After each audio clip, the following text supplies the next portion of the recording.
ভাইয়া হচ্ছে আমি বলি ওই ভিডিওর জন্য হচ্ছে আমি এখন অনেক কথা শুনতেছি। আমি বারবার অনেকের মাধ্যমে বলাইছি যে আমার এই ভিডিওগুলো ডিলিট করায় দেন।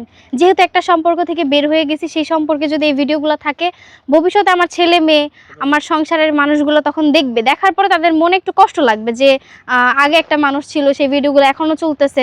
তা আমি সেই জায়গা থেকে অনেকবার চাইছি যে ভিডিওগুলো ডিলিট করা হোক, কিন্তু কেউ ওই ভিডিওটা ডিলিট করে না। বিয়ে হবে তখন তার একটা অধিকার থাকবে যে আমার বউর ভিডিও কেন এখনো থাকবে, তখন সে গিয়ে যা করার করবে। এখন আমি কিছুই করব না। আচ্ছা, আমি একটু ছোট যোগ করতে চাই। হ্যাঁ, সেটা করেন। হলো যে যখন ভিডিওটা করছেন তখন তো আইনিভাবে তার কাছেই ছিলেন।